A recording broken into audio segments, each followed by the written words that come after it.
வணக்கம். Great ventures வழங்கும் லாபம் கமாரட்டியில் ஜெயிக்கலாம் வாங்க. இன்றைய நிகழ்ச்சிக்கு நம்ம அரங்கத்திற்கு வந்திருப்பவர் vice president in Madras stock exchange Thiru Shankar Narayanan அவர்கள். கமாரட்டியில் இருக்கக்கூடிய பலவிதமான ஏற்றம் இறக்கங்கள் குறித்து உங்களுடைய கேள்விகளுக்கும் சந்தேகங்களுக்கும் பதிலளிக்க இருக்கிறார். நேர்களை நீங்கள் செய்ய வேண்டியவை டிவி ஸ்கிரீன்ல பிளாஷ் ஆகிட்டு இருக்க இந்த நம்பர் கடைகள் செய்து உங்கள் கேள்விகளை கேட்கலாம். வாங்க நிகழ்ச்சிக்கு போகலாம்.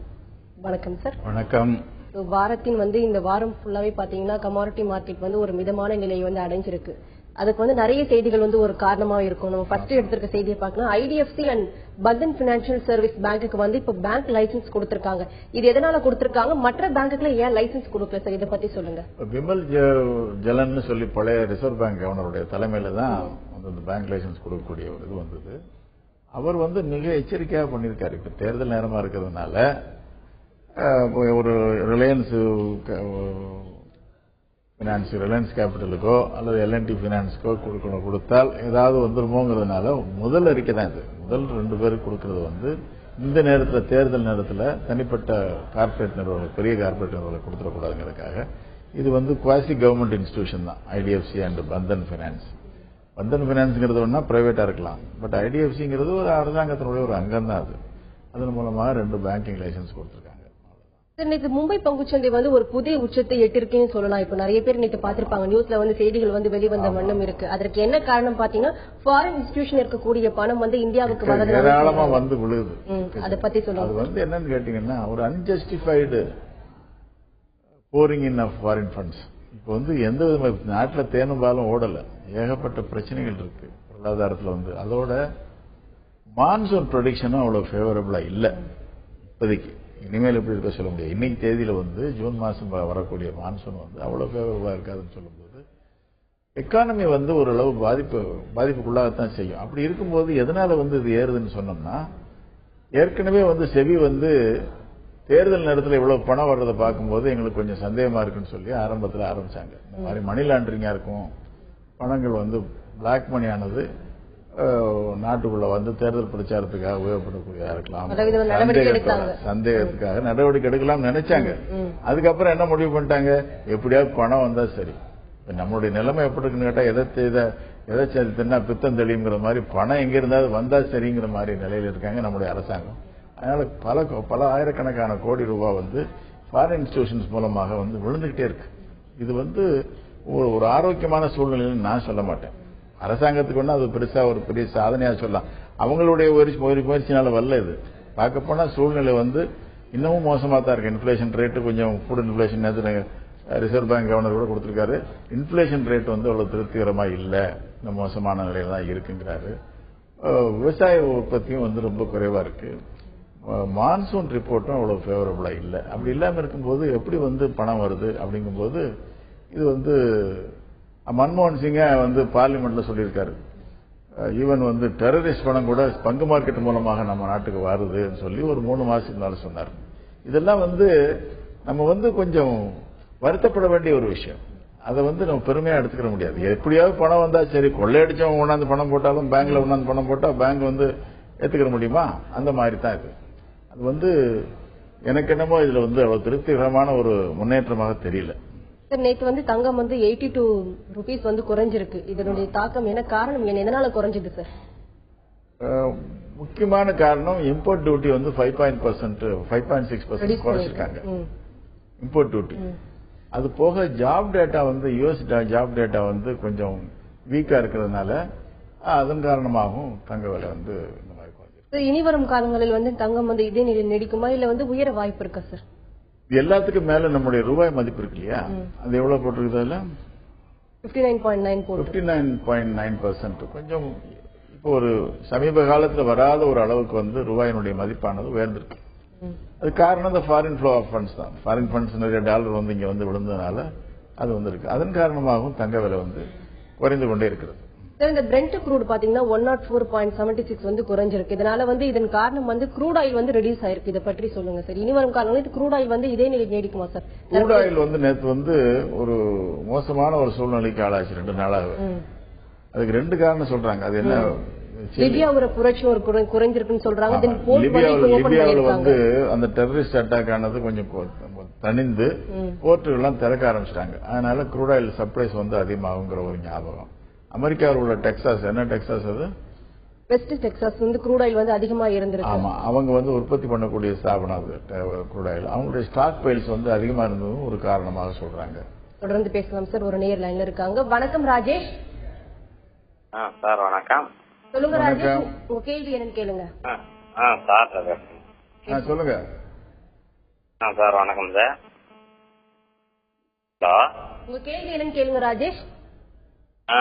மேடம், க்ரூட் ஆயில் வந்து ஏற்கனவே ஒரு 1 வீக்காவே வந்து கம்மியா இருக்கு பாயிண்ட். ஓகே, இது வந்து எது மேடம், இப்ப வந்து நிறைய சாப்ட்வேர் வந்து குடுக்கறாங்க, டிப்ஸ் குடுக்கறாங்க, கரெக்டா இது போகுது வருது. இது எதை வச்சு மேடம் நல்ல கிளியரன்ஸா பண்ணணும்னா எப்படி சார் பண்ணலாம்? வேற இது வந்து இன்டர்நேஷனல் கமாடிட்டி.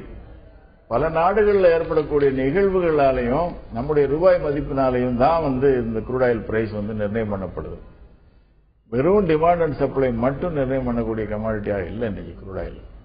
அதுக்குள்ள லெவல்ஸ் வந்து நேற்று பாத்தீங்கன்னு சொன்னா 5989 அப்பர் லெவல், லோயர் லெவல் வந்து 5933. இந்த 5989 கட் பண்ணும்போது தான் உங்களுக்கு பழையபடியும் ஸ்ட்ரென்த் வரும் இந்த க்ரூட் ஆயிலுக்கு. அது வரைக்கும் வராது. இன்னைக்கு அநேகமா கட் பண்ணாலும் பண்ணலாம், பண்ணாமல் இருக்கலாம். ஆனாலும் நேர்கள் வந்து 5989க்கு மேல போகும்போது நீங்க வாங்கினீங்கன்னு சொன்னா உங்களுக்கு பலன் கிடைக்கும். அதே நேரத்தில் 5933க்கு கீழே வரும்போது மிக எச்சரிக்கையா இருக்கணும், வாங்குவதை தவிர்க்க வேண்டும். அப்படி ஒரு கால் 5933க்கு கீழே இறங்கி ஒரு 22, 11 வந்துன்னு வச்சுங்க, எகைன் வந்து 5933 வரும்போது நீங்க தாராளமாக வாங்கலாம். ஏன்னா ஆதரவை இழந்த ஒரு கமாடிட்டி ஆனது மீண்டும் ஆதரவை பெறும்போது வலுவடைகிறது. அப்ப வந்து 5933க்கு அந்த இடத்துல வாங்கக்கூடிய சக்தி வருது.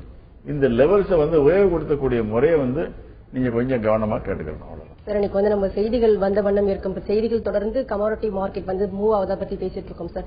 சில்லி நாட்டுல வந்து சுனாமி அண்ட் எர்த்குவேக் வந்து இப்போ ஒரு சூழ்நிலை வந்து உருவாகுது. அதனால வந்து காப்பர் வந்து பாதிக்கப்படும் என்று வந்து மக்கள் வந்து பீதி அடைஞ்சிருக்காங்க. பாத்தீங்கன்னா டிபார்ட்மெண்ட் ஸ்டோர்ல இருக்கிற சாமான்கள்லாம் உருண்டு கீழே விழுது, மக்கள் எல்லாம் பீதி அடைஞ்சு வெளியே போறாங்க. 5 பேர் இறந்து போயிட்டாங்க.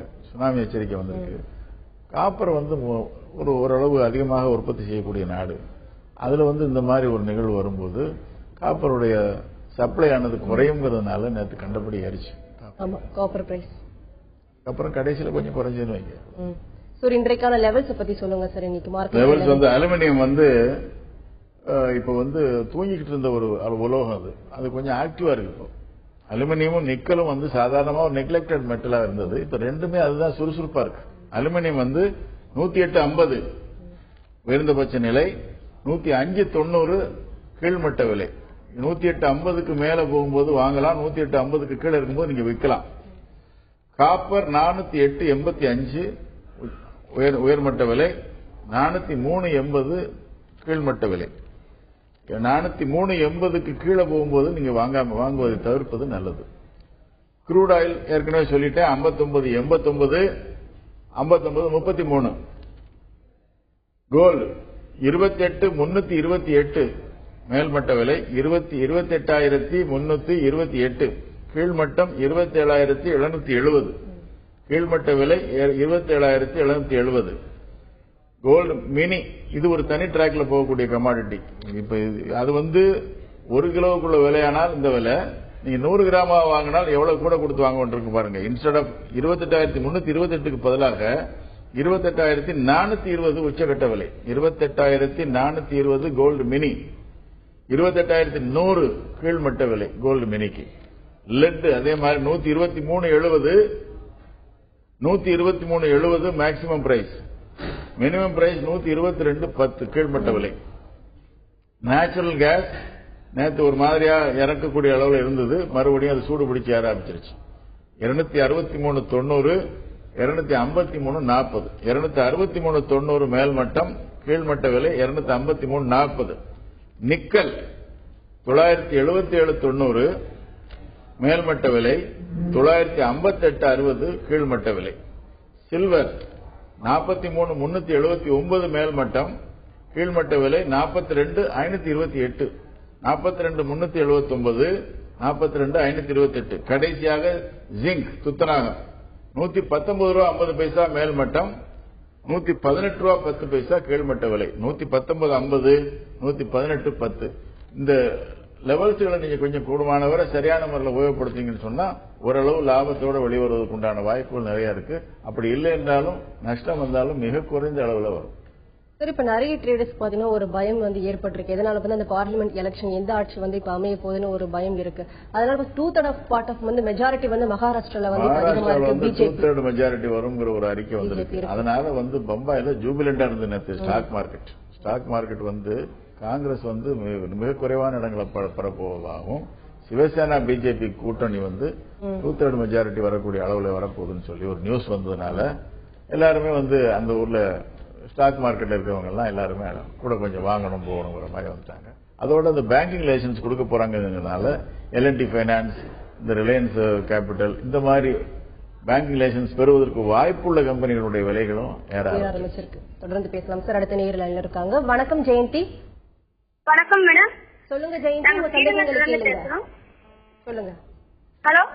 சொல்லுங்க. வணக்கம் மேடம். சொல்லுங்க ஜெயந்தி, உங்க கேள்வி கேளுங்க. பேசுங்க சார். நாங்க ஒரு 50 சார், நாங்க வந்து ஷேர் ஹோல்டரா இருக்கோம் சார். லாங் டைம் இன்வெஸ்டர் நாங்க. ஓகே. கொஞ்சம் எந்த ஷேர்ல சார் பணம் போடலாம்? ஒரு 25,000. எதாச்சும் கமாடிட்டி மார்க்கெட் கேக்குறீங்களா, ஷேர் மார்க்கெட் கேக்குறீங்களா? Share marketing sir. ஷேர் மார்க்கெட்டுக்குள்ள ஃபோரம் இது இல்ல. அதனால நீங்க கமாடிட்டி சம்பந்தமா கேளுங்க. தங்க, வெள்ளி, மற்றபடி க்ரூட் ஆயில், காப்பர் இதை வாங்குவதற்கு உண்டான அறிவுரைகள் கேட்டீங்கன்னா சொல்லலாம். சார், மந்த்லி ஒரு 8 to 10% வந்து லாபம் பெற வந்து கிரேட் வெஞ்சர்ஸ்ல வந்து எது சாத்தியமா இருக்கு? வந்து ட்ரேடர்ஸ் வந்து என்னென்ன மாதிரி விஷயங்கள் வந்து கற்றுக்கொள்ளணும் சார்? இப்போ ட்ரேடர்ஸ் வந்து ஒரு டிசிப்ளின் முதல்ல வச்சுக்கணும். 2 வகையான ஒரு சூழ்நிலை தான் மக்களை வந்து பாதிச்சிருக்கு. ஒன்னு பயம், இன்னொன்னு பேராசை. இது ரெண்டும் போயிருச்சுன்னு சொன்னா அவங்க நிச்சயமா பணம் பண்ணிடுவாங்க. இறங்கும் போது அளவுக்கு மீறி பயப்படுறாங்க. நேற்று க்ரூட் ஆயில் இறங்கும் போது எல்லாரும் பாத்தீங்கன்னு சொன்னா 5,900 வரப்போகுது அப்படிங்கிற மாதிரி ஒரு பீதியை கிளப்பிட்டு எல்லாரும் வித்துட்டாங்க. ரொம்ப பேர் பயந்து போய் வித்துறாங்க. அதாவது என்ன விலைக்கு வாங்கினது 100-120 ரூபாய்க்கு மேல கொடுத்து வாங்கினதெல்லாம் விற்க ஆரம்பிச்சிட்டாங்க. அந்த மாதிரி பயமானது நம்ம மக்களை விட்டு போகணும். அதே நேரத்தில் ஆசை, பேராசை அதிகப்படியா வரும்போது இன்னும் ஏறும். ஒரு 100 ரூபாய் லாபம் கிடைக்கும் போது ஒரு எக்ஸிட் பாயிண்ட் எப்பவுமே டிசைட் பண்ணிக்கணும். எப்பவுமே டார்கெட்டை டிசைட் பண்ணிக்கங்க. எந்த அளவு நஷ்டம் வந்தால் நம்ம வந்து கட் பண்ணிட்டு வெளியே வரணும், எந்த அளவு லாபம் வந்தால் நம்ம கட் பண்ணிட்டு வெளியே போகணும் சொல்லி கீழ்மட்டத்திலேயும் ஒரு டார்கெட் இருக்கணும், மேல் மட்டத்திலேயும் ஒரு டார்கெட் இருக்கணும். அந்த மாதிரி டார்கெட்டை பிக்ஸ் பண்ணிட்டு நீங்க மார்க்கெட்ல இறங்குனீங்கன்னு சொன்னா நிச்சயமா நன்றா இருக்கும். ஒரு பொருளை வாங்கும் போதே அது விலை இறங்கினால் என்ன செய்வது என்று ஒரு முன்கூட்டியே திட்டமிடணும். இன்னைக்கு 400 ரூபாய்க்கு ஒரு பொருளை வாங்கினா 390 வந்தால் என்ன பண்ணுவது, 415 வந்தால் என்ன செய்யறதுங்கிறத முன்கூட்டி நீங்க திட்டம் போடுங்க. இல்ல உங்களுடைய லாபத்தை அதிகப்படுத்தணும் என்ற எண்ணம் இருந்தால் 415க்கு போனதுக்கு அப்புறம் 400 ரூபாயில ஒரு ஸ்டாப் லாஸ் போடுங்க. அட்லீஸ்ட் காஸ்ட்லயாவது நீங்க வெளியே வர்றதுக்குள்ள வாய்ப்புகள் இருக்கும். இந்த மாதிரி முறைகள்லாம் நிறைய இருக்கு. இதில் பயன்படுத்தினார்கள்னா மக்கள் வந்து நிச்சயமாக 10% என்ன 20% எடுக்க முடியும். இந்த பிகினர்ஸ் வந்து என்ன பொருட்களை வந்து ஸ்டார்டிங்ல வந்து பயன்படுத்தலாம், ட்ரேட் பண்ணலாம் சார்? எந்த பொருளை வேணாலும் பயன்படுத்தலாம். இதுல வந்து பிளக்சுவேஷன்ஸ் வந்து எல்லா பொருள்களும் இருக்கு. என்ட்ரி பாயிண்ட் சரியா இருக்கணும், அவ்வளவுதான். முக்கியமா கவனிக்க வேண்டியது என்ட்ரி பாயிண்ட் சரியா இருக்கணும். அடுத்தபடியா நான் சொல்ல வேண்டியது மார்ஜின் ரிக்வயர்மெண்ட்ஸ். இப்ப வந்து செபியுடைய கட்டுப்பாடுக்கு வந்துருச்சு ஃபார்வர்ட் மார்க்கெட் கமிஷன். செபி வந்து உங்களுக்கு தெரியும் எப்பவுமே ஒரு கெடுபிடிகள் அதிகமா உள்ள ஒரு ஆர்கனைசேஷன். அது இப்ப என்ன ஆரம்பிச்சிருக்காங்க, மார்ஜின் வந்து இல்லாத அக்கௌண்ட்ஸ் எல்லாம் வந்து கூடுமா அன்னைக்கு உள்ள டே ட்ரேடிங் மாத்திரம் அலோவ் பண்ணுங்க. கேரி ஓவர் பண்றதுக்கு மறுநாள் வந்து கேரி ஓவர் பண்றதுக்கு உண்டான முறைகள் எல்லாம் வந்து நீங்க கட்டுப்படுத்தணும் மார்ஜின் இல்லாதவர்களுக்கு அப்படின்னாங்க. முன்ன வந்து எப்படி இருந்து கேட்டா கிளையண்ட்டுக்கும் புரோக்கருக்குள்ள ரிலேஷன்ஷிப் படி அவன் நல்ல கிளையண்டா இருந்துன்னு சொன்னா கொஞ்சம் லிமிட் கூட கொடுக்கறதும் கொஞ்சம் குறையா பண்றதும் மாதிரி இருந்தாங்க. இப்ப இந்த டிஸ்கிரிஷனரி பவர்லாம் இருக்கக்கூடாது, மார்ஜின் இருக்குதா உள்ள இல்லையா வெளியே போங்கிற அளவுல சொல்லிட்டு இருக்காங்க. அதனால நேயர்கள் என்ன செய்யணும்னு கேட்டா 4 to 6% மார்ஜின் இருக்கு ஒவ்வொரு கமாடிட்டிக்கும். குறைஞ்சபட்சம் 4%, அதிகபட்சம் 6-6.5% according to the fluctuations fix பண்றாங்க. மார்ஜின் என்ன, ஒவ்வொரு கமாடிட்டிக்கும் மார்ஜின் ரிக்வயர்மெண்ட்ஸ் என்னங்கிறத குறிப்பிட்டுக்குங்க. உங்களுடைய பணம் வைப்பு நிதியானது அதுக்கு மேலே இருக்கணுமே தவிர அதுக்கு குறையா இருக்கக்கூடாது. அந்த மாதிரி இருந்தேன்னு சொன்னா இன்றைக்கு வந்து ஓரளவு மார்க்கெட் கொஞ்சம் சுமாரா இருந்தா கூட கேரி ஓவர் பண்ணி மறுநாள் ஜெயிக்கிறதுக்குள்ள வாய்ப்பு இருக்கு. இல்லையானால் கட்டாயமாக அன்று இரவே உங்களுடைய டிரான்சாக்சனை கட் பண்ணக்கூடிய ஒரு சூழ்நிலை இருக்கு. அதுக்கு அந்த எச்சரிக்கையை நீங்க வந்து உணர்ந்துக்கிறணும். ரொம்ப கெடுபடி ஜாஸ்தியா இருக்கு. இப்போ மார்ஜின் ரிக்குவயர்மெண்ட்ஸ்ல கெடுபடி அதிகமா இருக்கு. இது வந்து கிளையண்ட் புரோக்கர் ரிலேஷன்ஷிப்பை ரொம்ப பாதிக்குது. மார்ஜின் ரெக்வயர்மெண்ட்ஸ் பத்தி விரிவா சொன்னீங்க சார். அடுத்த நேர் லைன்ல இருக்காங்க. வணக்கம் சதீஷ். வணக்கம் சார். பேசலாம் சார். தொடர்புல இல்ல சார். இந்த ட்ரேடிங் வந்து சதீஷ் தொடர்புல இருக்கீங்களா? பேசணும். பேசலாம் சதீஷ்.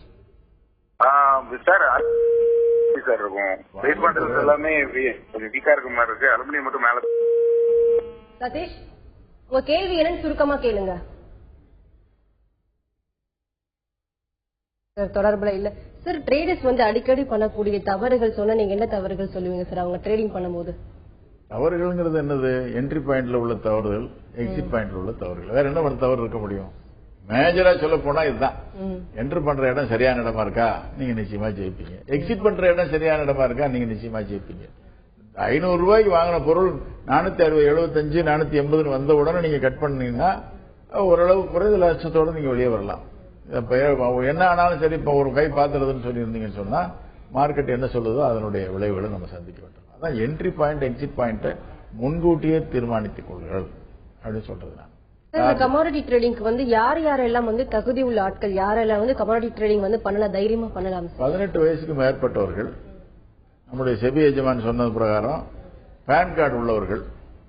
18 வயசுக்கு மேற்பட்டவர்கள் வந்து அடிப்படை அம்சம் டெமோக்ரஸியில எல்லாருக்கும் கொடுத்த ஒரு உரிமை. இவங்க என்ன பண்றாங்க, அந்த உரிமையை வந்து ரெஸ்ட்ரிக்ட் பண்றாங்க. பேன் கார்டு உள்ளவர்கள் மட்டும்தான் அதுக்குள்ள வரலாம்னு சொல்லி. அப்ப அப்படி வரும்போது கிட்டத்தட்ட 80% முதலீட்டாளர்கள் வெளியே தான் நிக்க வேண்டியிருக்கு. அதனால பேன் கார்டு உள்ளவர்களும் 18 வயதுக்கு மேற்பட்டவர்களும் இதுல கலந்துக்கலாம். கல்வி அறிவு யோக்கியத அம்சம் ஒரு அரசியல்வாதிக்கு என்ன தேவையோ அதுதான். அதாவது கை நாட்டு போடக்கூடிய அளவுக்கு இருந்தா கூட போதும், வரலாம். அதாவது கல்வி அறிவு தேவையில்லை, வயது வரம்பு கிடையாது. கீழ்மட்ட வயது 18க்கு கீழே போகக்கூடாது, 18க்கு மேற்பட்டவர்கள் தான் வரலாம். இதுதான் யோக்கியத அம்சம். யார் வேணாலும் கலந்துக்கலாம். இப்ப வந்து அதிகமாக மகளிருடைய ஈடுபாடு கூடுதலா இருக்கு. மார்க்கெட்ல வந்து வீட்டுல இருந்து மட்டும் இன்னைக்கு பிசினஸ் பண்ணக்கூடிய வாய்ப்பு இருக்கிறதுனால மகளிர் வந்து அவங்க வந்து கொஞ்சம் நல்லா செய்யறது மாதிரி இருக்கு. கொஞ்சம் நிதானமாகவும் கொஞ்சம் ஒரு பயத்தோடையும் பண்ணிட்டு இருக்காங்க. மற்றவங்க பண்ணும்போது கொஞ்சம் முரட்டு தைரியத்தினால பணத்தை இழந்துடுறாங்க. அதனால வந்து அரசியல்ல எப்படி இருக்கோ தெரியல, கமாடிட்டி மார்க்கெட்டை பொறுத்த அளவுல மகளிருடைய பங்கீடு அதிகமா இருக்குங்கிறது தான் என்னுடைய அபிப்பிராயம். சார், நேச்சுரல் கேஸ் வந்து தற்போதைய தேவை வந்து எப்படி இருக்கு சார்? குறைஞ்சிருக்கா இல்ல? நேச்சுரல் கேஸ் வந்து இன்னமும் அமெரிக்காவில் வந்து டெம்பரேச்சர் வந்து இன்னமும் மேல வரல. ஒரு அளவு நிதானத்துக்கு வந்திருக்கே தவிர 0 டிகிரிக்கு பக்கத்துல தான் இருக்குது. அதனால உடனடியாக குறைவதற்குள்ள வாய்ப்பு இல்லை. ஆனா நிச்சயமாக குறையும் என்று எதிர்பார்க்கலாம். ஆனா இதுல என்னன்னு கேட்டீங்கன்னா, இப்போ வந்து அது ஒரு ஹீட்டிங் எலமெண்டாகவும் உபயோகப்படுத்திக்கிறாங்க. சம்மர் வரும்போதும் நேச்சுரல் கேஸ் உபயோகப்படுத்தக்கூடிய அளவுக்கு உத்தி எல்லாம் இப்ப கையாண்டுட்டு இருக்காங்க. அதனால இது வந்து விண்டர்ல மட்டும்தான் இது வந்து விலை உபயோகப்படுத்தக்கூடிய ஒரு பொருள் நினைச்சுக்கிட்டு எல்லாரும் இருக்கக்கூடாது. எந்த வருஷத்துல 365 நாளும் பயன்படக்கூடிய ஒரு பொருளா தான் நேச்சுரல் கேஸ் இருக்கு. சார், இப்ப வந்து நிறைய விஷயங்கள் பாத்துலாம். இப்ப கமாடிட்டி ட்ரேடிங் வந்து நிறைய பேர் வந்து ஒரே பொருட்கள், அதாவது கோல்டு அண்ட் சில்வர் மட்டும் தான் யூஸ் பண்ணிட்டு இருப்பாங்க. மத்த பொருட்கள் வந்து இருக்க மாட்டேன். கிங் ஆஃப் த பொருட்கள் பாத்தீங்கன்னா இப்ப இந்த வாரத்துல எது இருக்கு சார்? அது ஒவ்வொரு நாளும் ஒன்னொன்னு வருது. இப்ப வந்து என்னன்னு கேட்டீங்கன்னு சொன்னா, கோல்டு அண்ட் சில்வர் என்னைக்குமே டாமினேட் பண்ணத்தான் செய்யுது. இருந்தா கூட அன்றாடம் வந்து வருதுன்னு சொல்லி. இப்ப நேற்று பாத்தீங்கன்னா அலுமினியமும் நிக்கலும் பாத்தீங்கன்னா நல்லா அது பாட்டுக்கு மேல போகுது. இது வந்து ரொம்ப உறங்கிட்டு இருந்த ஒரு கமாடிட்டிஸ் வந்து மேல போகுது. ஒவ்வொரு நாளும் ஒரு ஸ்டார் பெர்ஃபார்மர். இந்த 9 கமாடிட்டியில பாத்தீங்கன்னு சொன்னா, நான் சொல்லக்கூடிய லெவல்ஸை பிரேக் பண்ணக்கூடிய கமாடிட்டிஸ், ஒரு கீழ்மட்ட லெவலும் மேல்மட்ட லெவலும் சொல்றேன். இந்த 2 லெவல்ல ஏதாவது ஒரு பிரேக் பண்ணா தான் நீங்க ட்ரேட் பண்ணணும். அப்படி பண்ணக்கூடிய பிரேக் பண்ணக்கூடிய லெவல்ல வந்து பாத்தீங்கன்னா நேற்று அலுமினியமும் நிக்கலும் தான் இருந்தது. அதே மாதிரி கோல்டு சில்வர்லாம் இதா இல்ல. குரூடு பாத்தீங்கன்னா கீழ்மட்டத்தை பிரேக் பண்ணிருச்சு. அதுவும் ட்ரேட் பண்ணக்கூடிய, அதாவது ஷார்ட் அடிச்சு பணம் பண்ணக்கூடிய வாய்ப்பு குரூட்ல இருந்தது. அது மாதிரி எப்படி வரணும்ன்றது வந்து ஒவ்வொரு நாளும் ஒரு கமாடிட்டி வந்து சந்தையை பொறுத்துதான் இருக்கு. நன்றி சார். இவ்வளவு நேரம் கமாடிட்டி வாணிபத்தில் இருக்கக்கூடிய பலவிதமான ஏற்றம் இறக்கங்கள் குறித்து நிறைய விஷயங்கள் பகிர்ந்துக்கிட்டீங்க. குறிப்பா வந்து இன்னைக்கு வந்து செய்திகள் வந்த வண்ணம் இருந்த செய்திகள் தொடர்ந்து சந்தை வந்து போகுதா என்பதை பற்றி மேலும் பல விஷயங்கள் சொன்னீங்க சார். நன்றி. நன்றி, வணக்கம். கிரேட் வெஞ்சர்ஸ் வழங்கும் லாபம் கமாடிட்டியில் ஜெயிக்கலாமாக நிகழ்ச்சிக்கு இன்று நம் அரங்கத்திற்கு வந்திருப்பவர் vice president in Madras stock exchange Thiru Shankar Narayanan அவர்கள். கமாடிட்டியில் ஜெயிப்பது எப்படி என்பது குறித்து அவர்கள் சொன்ன பலவிதமான தகவல்கள் உங்களுக்கு ரொம்பவே பயனுள்ளதாக அமைஞ்சிருக்கும். மீண்டும் சந்திப்போம். வணக்கம்.